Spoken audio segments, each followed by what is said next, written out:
I think I was 15 years old when I first drank, alcohol and smoked weed.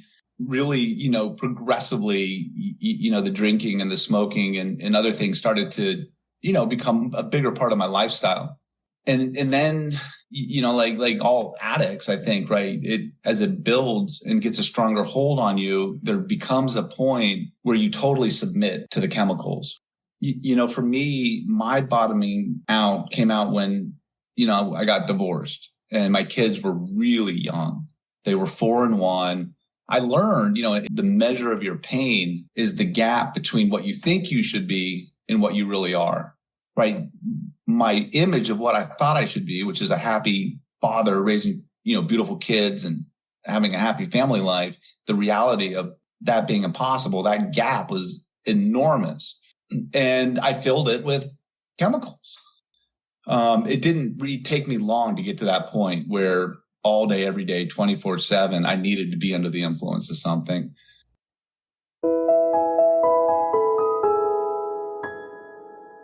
Welcome to Linda's Corner. My name is Linda Bjork, and today we're going to be talking about addiction recovery. I'm delighted to welcome Eric Fong. Eric is one of the top trial lawyers in the country, as well as a professional speaker and an advocate for addiction recovery. You can reach Eric at his website, ericfonglaw.com, and I'll include a link in the show notes. Welcome, Eric. I'm so glad that you could join with me today. Thank you.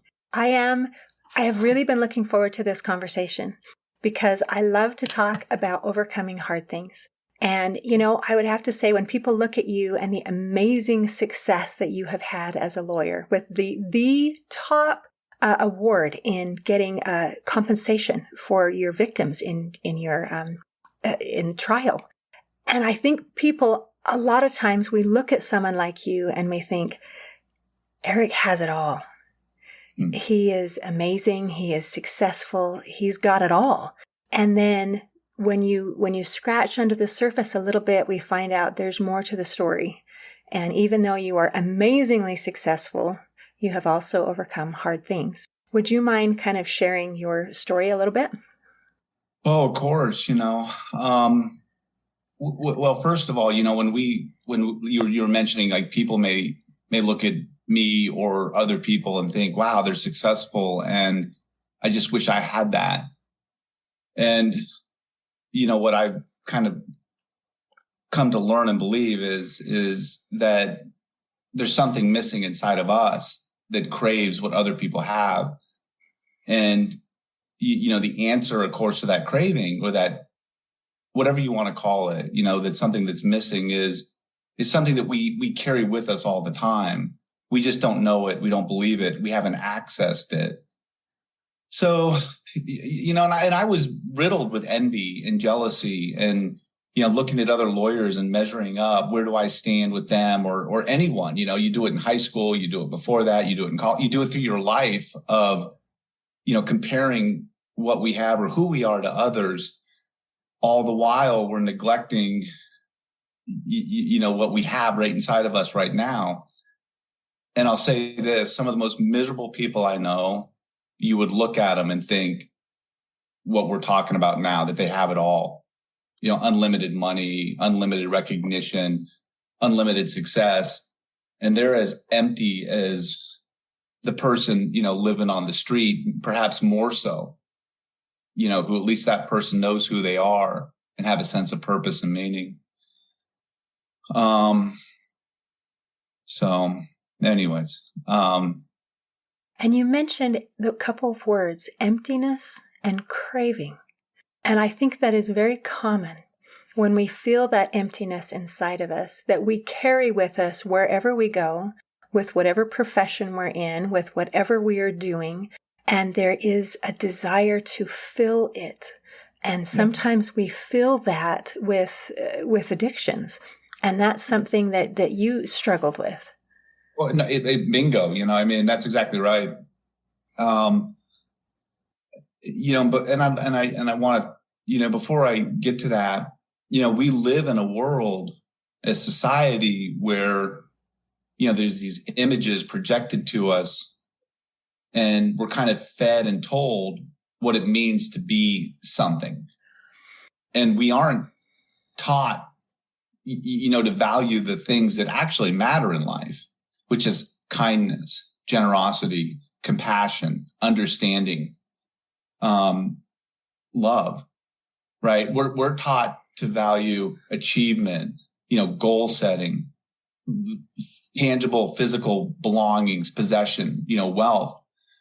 And so when you are told that you have to be a certain way to be successful or to be accepted or to be pretty, right? Or whatever exterior definition is being told to you that you have to be. And I don't think, that's a root of the emptiness, because it's not attainable. It's not real. And so, for me, my story, it started with, I think, obviously just a natural love affair with alcohol and marijuana. I think I was 15 years old when I first drank, alcohol, and really shortly after that, smoked weed. And within a short time of that, the two together, and I just couldn't imagine a better feeling, and early on in my life, I was able to, I don't know, maybe I was blessed with, my dad was a college professor, and, I kind of won the lottery when it came to parents and structure and discipline and, the things that we were just talking about. Here's what you have to do. And there was no question about it. It was a very strict environment. So I was able to get through, the education pretty simply. It wasn't hard. When I graduated from high school, it wasn't a big thing because I knew I'd go to college. And I never wanted to be a lawyer, but I had to keep going to school if I wanted to make my parents happy. So I just went to law school because I majored in sociology. And then I went to law school and didn't want to be a lawyer. And really, progressively, the drinking and the smoking and other things started to, become a bigger part of my lifestyle. And then, kind of, like all addicts, I think, right? As it builds and gets a stronger hold on you, there becomes a point where you totally submit to the chemicals, and you no longer, like, the number of times addicts try to quit, or they inflict so much pain and misery on their lives and those around them. It's not fun, right? It's not enjoyable to live that way. And every possible means of quitting don't work. For me, my bottoming out came out when, I got divorced, and my kids were really young. They were 4 and 1. And I learned, in getting sober, that the measure of your pain is the gap between what you think you should be and what you really are. Right. So if you think you should have all this stuff, or if you think you should be, I don't know. I just wanted to be a dad. I just wanted to be a husband. And here I was, one of the most embarrassing, humiliating, painful, grieving moments of my life, because my family life was impossible and a failure. Right. My image of what I thought I should be, which is a happy father raising, beautiful kids and having a happy family life, the reality of that being impossible, that gap was enormous. And I filled it with chemicals. And it didn't take long. When I say it didn't take long, I mean, from being divorced, to going all in, like I said, you just submit. Yeah. Like, there's, what else are you going to do? It's just, how quickly can I get messed up in the morning? It didn't really take me long to get to that point where all day, every day, 24/7, I needed to be under the influence of something. And I don't know. I mean, that's not, like I said, it's not fun. And at the same time, as I neglected myself, of course, I was neglecting everyone around me, most importantly, my kids. And I went from having them half the time to every weekend, to every other weekend, to maybe I'd see them in a month. Like I turned my back on them. And the fallout from that is still, right. I mean, the ripple effects of that, to regain that trust and and love is a long journey. So I've been sober for June will be 8 years, right? So for 8 years, I'm trying to regain that trust, and I got a long ways to go. So, I don't know, I reached this point where I knew I was going to die, right? Like there was no meaning in what I was doing. There was no satisfaction. I was feeling horrible. Like physically, I was pretty sick, including losing my mind, and I almost had this like out of body experience. I know that sounds crazy, but I was in a bar and I was with my girlfriend and she was passed out, imagine that. And I remember this army slogan. I was looking like I was looking down on my life saying, you have to be all you can be. You have to start living, and you're just wasting your life. And I was just absolutely disgusted with this scene that I was in and who I was and what I'd become. I kind of like scooped her up and just dropped her off at her apartment. And as I was driving home, I ran off the freeway. And, I didn't get hurt. I didn't hurt anyone. I was able to get home, and I woke up the next morning, hungover like always. And I still have this card, and I wrote on it, I'm going to stop smoking weed. I'm going to stop drinking. I'm going to go to work. I'm going to be healthy. I'm going to be there for my kids. And later that day, I was flying to Wyoming, and I'm at the airport drinking again, and for lack of a better way of describing it, where I was going, I was surrounded by people that were really worried about me. And they kind of had this like intervention. And I went to an AA meeting there. And when I came back to Seattle and the wheels hit the ground, the first thing I did as the plane is landing is turning my phone off and finding an AA hall. Went straight to it from the airport. And I haven't had any chemicals since. Wow. Yeah. That's amazing that you didn't have a slide back. So as I'm listening to your story, it is interesting what a paradox the chemicals and the addiction is. You said from the start, you couldn't imagine a better feeling. And then you described it as misery. Both. Yeah. And the desire to do something and to be something more, and then the draw to pull it back in. And so I think I would love, let's see, if we're talking to someone who's struggling in an addiction and they're in that spot where they're 15 and they still think, I can't imagine a better feeling. It might be hard to convince them that this doesn't lead to good things. And so let's talk to anyone who is maybe awake enough to listen, to say, you know what? Actually, it isn't as great as I once thought it was. And at some point, it gets where it's not as great as I thought it was. Yeah. So can we talk to somebody who's there, who would like to get out? And a lot of times we have to hit rock bottom before we're willing to make that change. So if somebody needs to get there, they need to get there. But if we can help somebody before they get to that point, how do I get out? And is it worth it? I mean, you did it. And so now they can see your face and say, someone did it. Does that mean that I can do it too? I mean, can you give them some hope that I can get out too? Yeah. Well, what I know is that everybody has this star inside of them that's burning to do great things and to be special and to find your fate and destiny and your own inner genius, right? Your perfectness. And that's the purpose that we walk. That's what, we're on loan to each other so that we can share this, with each encounter we have. And, so the person that I was and that, maybe hearing this and the feelings of hopelessness and what's the point of any of this? And I don't matter and I'm not important or I can't do this, is your mind playing a trick on you, right? That there's a source that is feeding that negative message. And it's a scary place to go to that source and to be honest about it.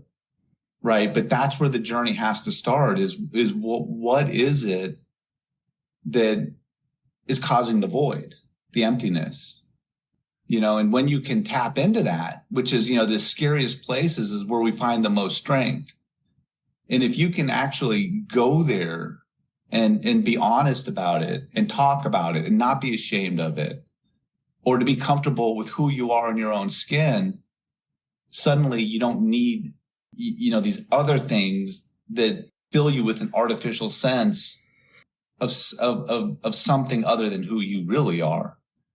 Because what that does is it builds on itself cumulatively and you become top heavy and you will collapse. Wow. I love that. As we're talking about addiction, we're talking about trying to take care of overcoming this hard thing. But it's more successful when we look at the source of trying to fill that emptiness inside. And if we can fill that with something healthy, something good, something positive, something that helps us and the people that we care about, then it changes everything. They do. It may be as simple as I'm sure you've heard of a gratitude list. Right? It physically changes the brain. It does. Every day you say to yourself when you wake up 3 things that are positive. I am grateful that I'm going to have 3 meals today.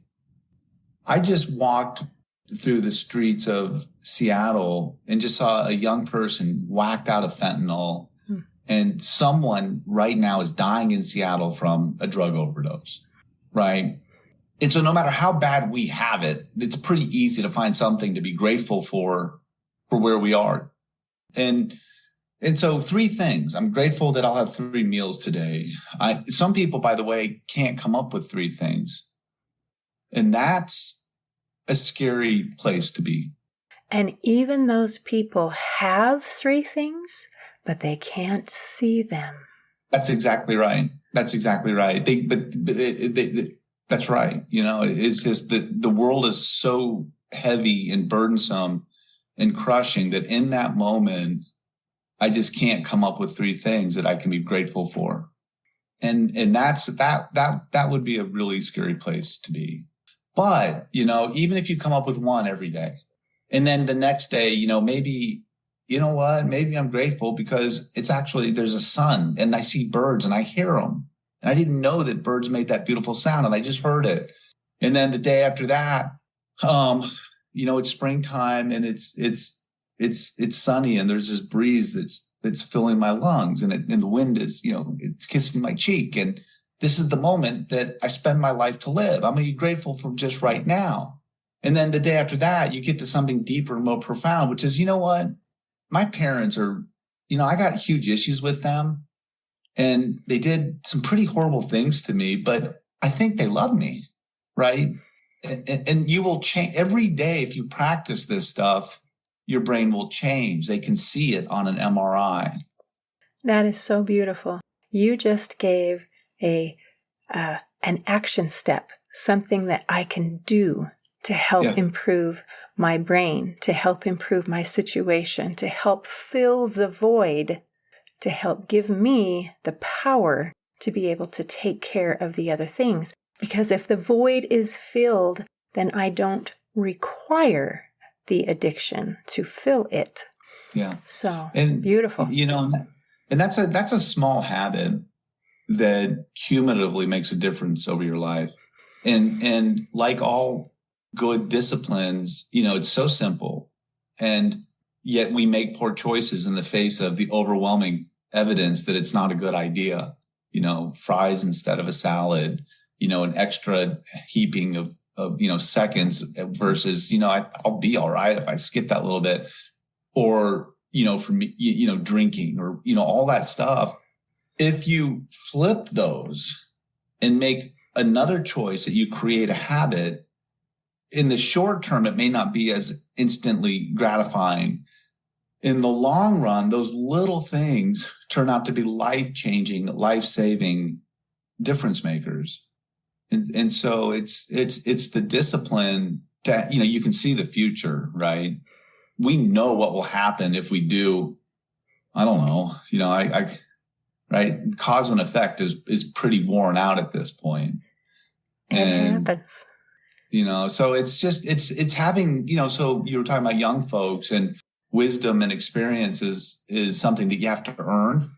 And some people never get there. Other people, I was talking to an 18-year-old that blew me away and brought tears to my eyes with how deep and profound she was with her understanding of people and this unspoken communication. And, so anyways, that is amazing. Well done.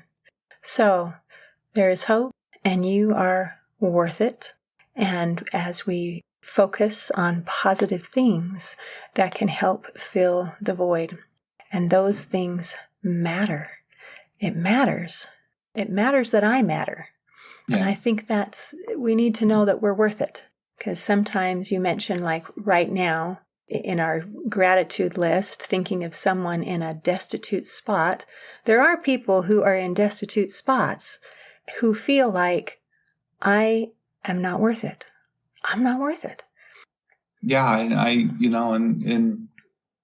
I see it every day, and there's help, there's solutions, but you have to be open to receiving it. You have to be honest with yourself that you need it, right? Instead of the tough exterior of I'm okay.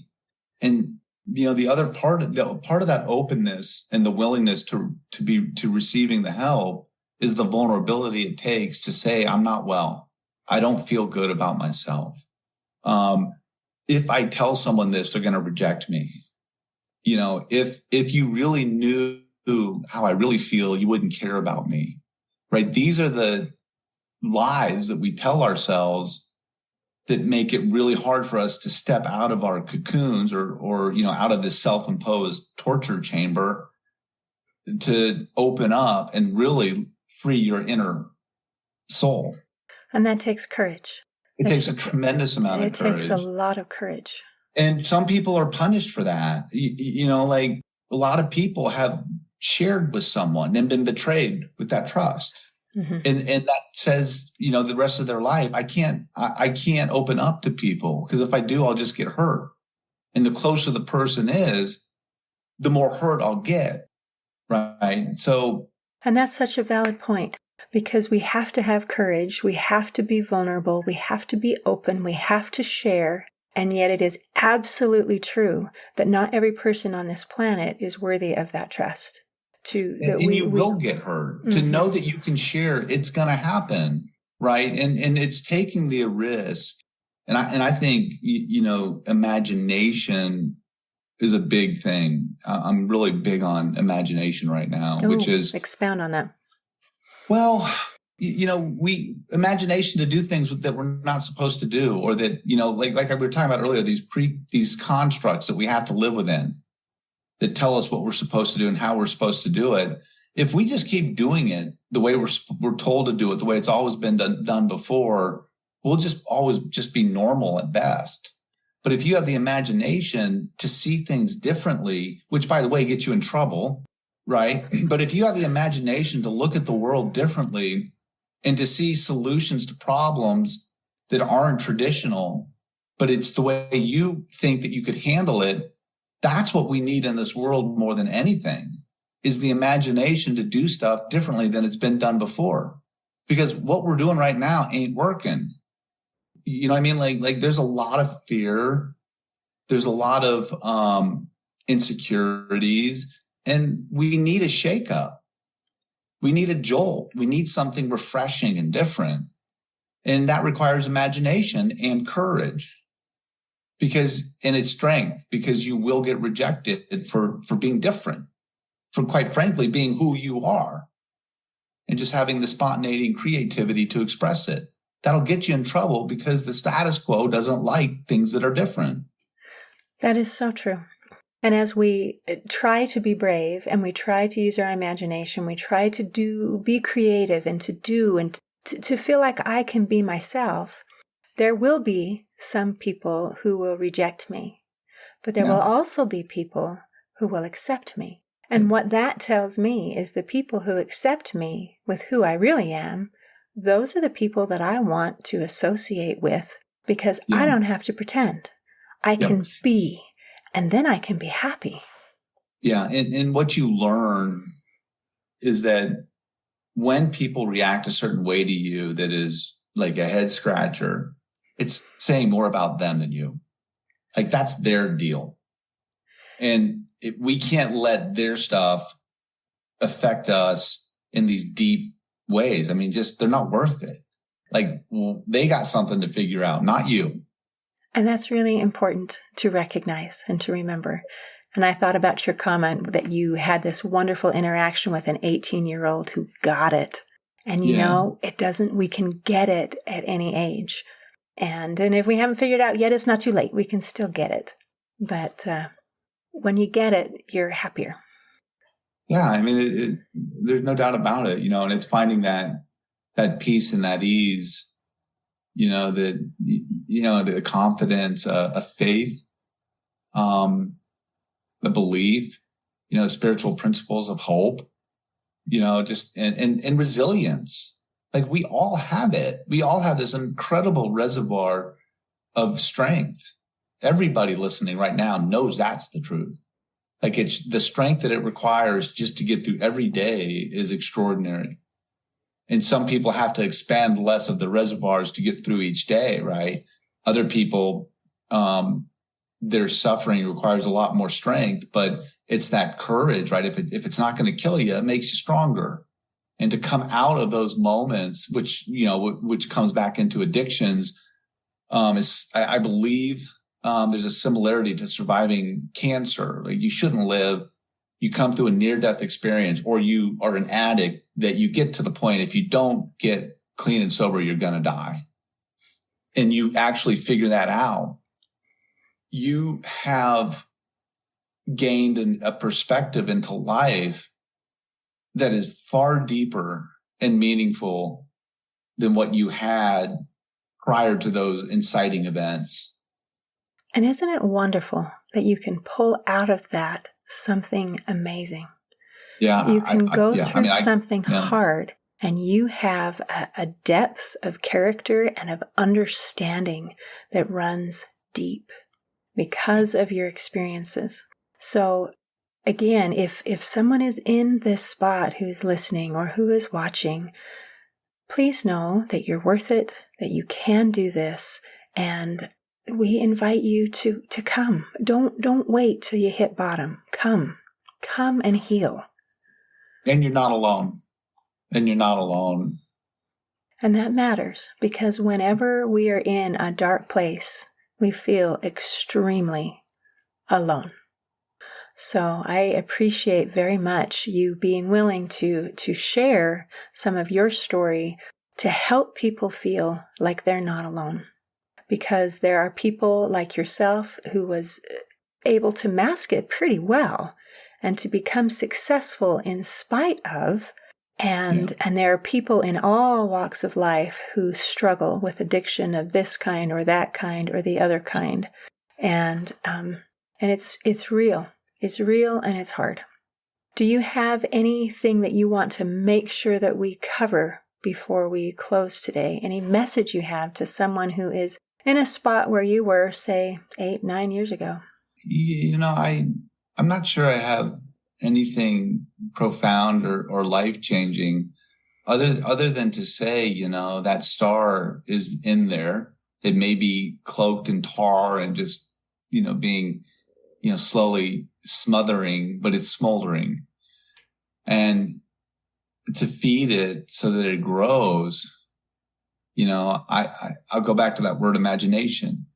If you're willing to do something different and to step out of a place that is into a world that's more uncomfortable, and you push yourself to do things that are different, that challenge you, that's where your growth will be.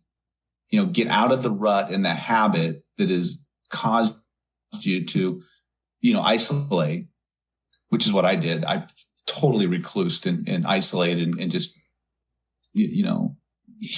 hid. If you can slowly get healthy again and do things that you need to do to start feeling better again, feed that. And it takes years. It's not, that's what I would say is don't get discouraged if 90 days go by and your life hasn't just turned around. But I'm a big believer of the 12 steps, and they talk about the promises, and any one of those steps individually are common sense. And it's not a religion. It's not the thing that held me away from the 12 steps was this idea that it's a religion or, something connected to some organized faith. And it's not. Any one of those steps is really basic, common sense, deep, universal truth. No one would look at them and say, oh, that's crazy. No, they're actually brilliant. And what's incredible about them is how they're strung together in a series of steps that build upon themselves while you're being held comfortably by someone who's been there before. And they kind of shepherd you through this dangerous road of recovery. And the promises of getting a new life will happen. It just works, but you have to go all in on it. And if you go to a group and it's weird and you don't get a good vibe from it, go to a different group. It'll have a totally different feel. Same thing with counseling, right? If you go to a counselor, which by the way, I'm a huge advocate of, and it doesn't seem right, go meet up with someone that does feel right. Both for your personal internal kind of suffering and for maybe troubles with relationships with others. Seek the help. It's there and it's free. All of this stuff is free. So go get it. Go get it. And don't try to do it alone. We need help. We need other people. Yeah. And the resources are available.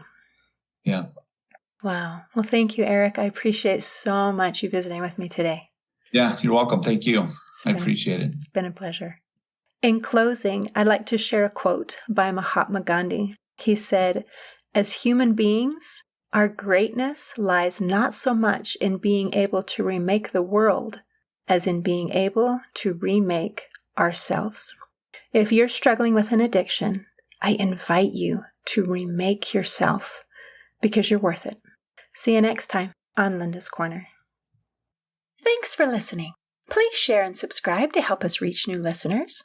And if you'd like to heal your life from the inside out, there is a free video series at hopeforhealingfoundation.org. Just click on the Free Stuff tab. I also invite you to grab a copy of one of my books, like Crushed, A Journey Through Depression, and You Got This, an action plan to calm fear, anxiety, worry, and stress. See you next time on Linda's Corner.